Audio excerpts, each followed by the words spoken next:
Hello నమస్తే welcome to my channel మెకానియన్. మన third series వచ్చేసి ఇంజనీరింగ్ మెకానిక్స్. సో ఈ థర్డ్ సిరీస్లో మన థర్డ్ వీడియో వచ్చేసి చూస్తున్నారు కదా యూనిట్స్. సో ఈ వీడియోలో మనము యూనిట్స్ గురించి బ్రీఫ్గా తెలుసుకుందాం, ఓకేనా. మన ఫస్ట్ కాన్సెప్ట్ వచ్చేసి definition of units. So definition of units ఏంది? It is defined as a measure of physical quantity. అంటే దాని అర్థం ఏంటంటే ఫిజికల్ క్వాంటిటీస్ని మెజర్ చేసే వాటినే మనము యూనిట్స్ అంటాము. సో దీన్ని అర్థం చేసుకోవాలంటే సపోజ్ మనం ఒక ఫిజికల్ క్వాంటిటీ తీసుకుందాం.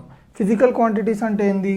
Speed, velocity, acceleration, momentum, force.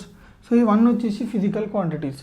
So ఈ ఫిజికల్ క్వాంటిటీస్ని మెజర్ చేయాలంటే మనకి యూనిట్స్ ఉండాలి. సో వీటికి ఆల్రెడీ యూనిట్స్ ఉన్నాయి, మేము రాస్తే చూడండి. స్పీడ్ అంటే ఏంది? Metre per second. Velocity metre per second. Acceleration metre per second square. Momentum kg into metre per second. Force kg metre per second square. So ఇక్కడ మీరు కరెక్ట్ చూసుకున్నట్టయితే ఇప్పుడు ఫోర్స్ ఎంత అంటే 10 kg metre per second square అంటాము. అంటే units ద్వారా ఏమవుతుందంటే ఆ పర్టికులర్ ఫిజికల్ క్వాంటిటీని మనము ఈజీగా మెజర్ చేయొచ్చు. సో ఇక్కడ మీరు చూసుకున్నట్టయితే వెలాసిటీ ఎంత పోతున్నాం అంటే 30 మీటర్స్ పర్ సెకండ్ అంటాము, 40 మీటర్స్ పర్ సెకండ్ అంటాము. మనం నార్మల్గా బైక్ నడిపేటప్పుడు ఎంత స్పీడ్ పోతున్నావు అంటే 30 కిలోమీటర్స్ పర్ అవర్ పోతున్నావు, 40 కిలోమీటర్స్ పర్ అవర్ పోతున్నావు, 50 కిలోమీటర్స్ పర్ అవర్ పోతున్నావు అంటాం కదా. అది ఏంది? అది ఐదర్ స్పీడ్ అయిన ఉండొచ్చు లేదా వెలాసిటీ అయిన ఉండొచ్చు. ఇప్పుడు యాక్సెలరేషన్ యూనిట్ ఏంది? Metre per second square. So units అంటే మీకు అర్థమైందా? ఒక ఫిజికల్ క్వాంటిటీని మెజర్ చేయాలంటే మనం యూనిట్స్ వాడతాము. ఇంకొకటి మనకి యూనిట్స్ వల్ల వచ్చే బెనిఫిట్ ఏంటంటే ఇప్పుడు యాక్సెలరేషన్కి స్పీడ్కి మధ్యలో డిఫరెన్స్, యాక్సెలరేషన్ స్పీడ్కి మధ్యలో difference, at the same time momentum acceleration మధ్యలో డిఫరెన్స్. అంటే మనము ఒక క్వాంటిటీ యూనిట్స్ చెప్పగానే దాన్ని మనం ఎట్లా ఐడెంటిఫై చేస్తాము? Because every physical quantity has its own units. ఇప్పుడు KG metre per second square అంటే నేను అది ఫోర్స్ అని చెప్పేస్తా డైరెక్ట్. ఎందుకంటే దాంతో అసోసియేట్ అయిన యూనిట్ ఏది ఉంది? ఫోర్స్. సింపుల్గా మీటర్ పర్ సెకండ్ అంటే either I'll say velocity or displacement. So అట్లా ఫిజికల్ క్వాంటిటీస్ని డిఫరెన్షియేట్ చేయడానికి కూడా మనము యూనిట్స్ అనేవి చాలా హెల్ప్ అవుతాయి. సో ఇక్కడ వరకు క్లియర్గా అర్థమైందా? ఇప్పుడు మన థర్డ్ కాన్సెప్ట్ వచ్చేసి వెరీ ఇంపార్టెంట్ కాన్సెప్ట్ ఏంటంటే క్లాసిఫికేషన్ ఆఫ్ యూనిట్స్. సో ఈ యూనిట్స్ని కూడా క్లాసిఫై చేసినారు. సో ఎన్ని టైప్స్ ఏందో ఇప్పుడు చూద్దాం మనం, ఓకేనా. ఇక్కడ మీరు చూసుకున్నట్టయితే యూనిట్స్ అనేది 1, 2, 3, 4 టైప్స్గా క్లాసిఫై చేసుకున్నాము. సో మన ఫస్ట్ టైప్ వచ్చేసి CGS system.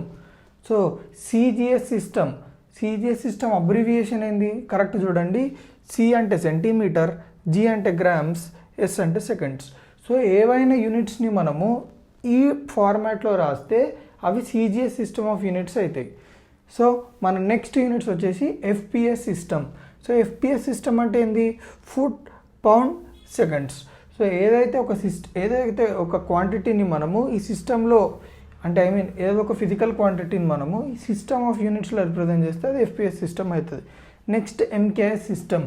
So MKS abbreviation ఏంది? Metre, kilogram, second.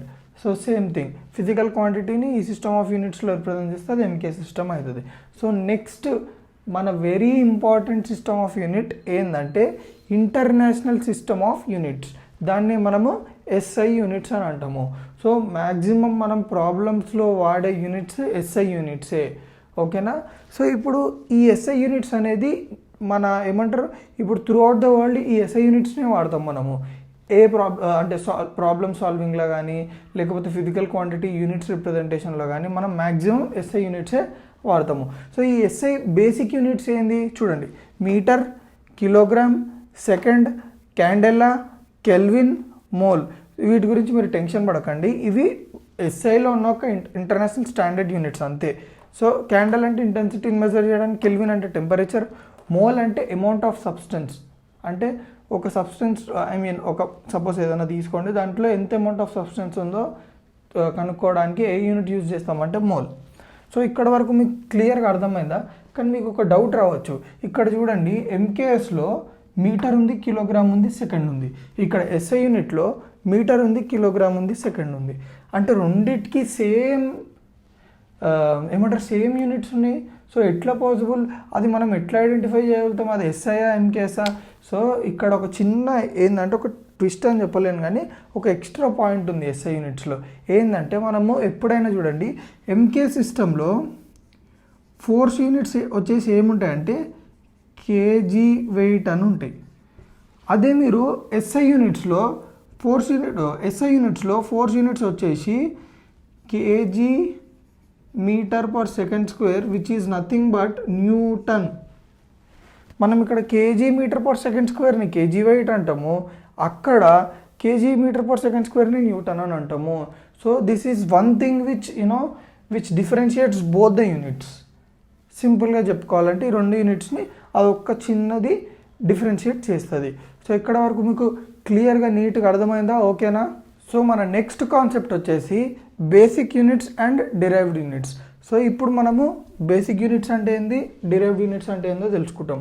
ఫస్ట్ వచ్చేసి బేసిక్ యూనిట్స్. ఈ బేసిక్ యూనిట్స్ ఇందాక మీరు క్లాసిఫికేషన్ ఆఫ్ యూనిట్స్లో ప్రతి దగ్గర మీరు ఏం చూసినారు, length, mass and time.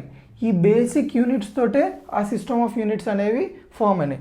CGS చూసుకోండి, సెంటీమీటర్ గ్రామ్ సెకండ్, అంటే అందులో లెంత్ ఉంది, మాస్ ఉంది, టైం ఉంది. So A system of units అయినా ఈ బేసిక్ యూనిట్స్ తోటే డిఫైన్ చేసుకున్నాం మనము. సో బేసిక్ యూనిట్స్ అంటే ఏంది చూడండి, ఇప్పుడు లెంత్ ఎట్లా మెజర్ చేస్తాం మనము, మీటర్స్, సెంటీమీటర్స్, మిల్లీమీటర్స్ బేసిక్గా. Next mass, grams, kilograms, milligrams. Time, minutes, seconds, milli seconds, ఇంకా చాలా ఉన్నాయి అందులో, అవర్స్ అవన్నీ ఉన్నాయి. బట్ మనమైతే ఇవి తీసుకున్నాం బేసిక్ యూనిట్స్. ఇప్పుడు డిరైవ్డ్ యూనిట్స్ అంటే ఏంది, ఈ బేసిక్ యూనిట్స్ నుంచి మనం ఏవైతే డిరైవ్ చేస్తామో, అంటే బేసికల్గా ఏముంటాయి ఈ డిరైవ్డ్ యూనిట్స్ అంటే, ఏదన్నా ఒక ఫిజికల్ క్వాంటిటీ ఉంటుందా.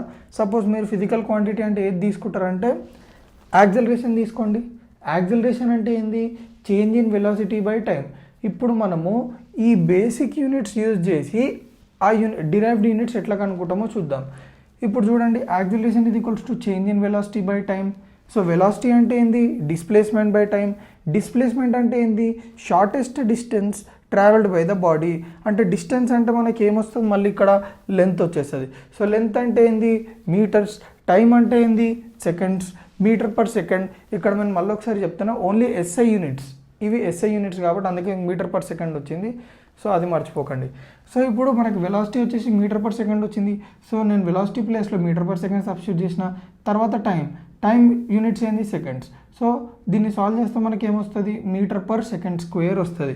ఎట్ ద సేమ్ టైం అట్లాగే మనం ఏం చేస్తున్నాం అంటే ఫోర్స్కి కూడా యూనిట్స్ కనుక్కుంటున్నాం. ఎట్లా, ఈ బేసిక్ యూనిట్స్ నుంచి. ఫోర్స్ అంటే ఏంది, mass into acceleration. So mass units ఏంది, కేజీ. యాక్సలరేషన్ యూనిట్స్ ఏంది, ఇందాకనే మనం డిరైవ్ చేసినాము, metre per second square. So ఇట్లా మనము బేసిక్ యూనిట్స్ నుంచి డిరైవ్డ్ యూనిట్స్ కనుక్కుంటాము. సో ప్రతి ఒక్క ఫార్ములాకి ఇదే ఫార్మాట్. సో క్లియర్గా అర్థమైందా మీకు difference between basic units and derived units? So నా వీడియో ఏమైనా మీకు కొంచెం యూస్ఫుల్ అనిపిస్తే తెలుసు కదా ఏం చేయాలో, రైట్.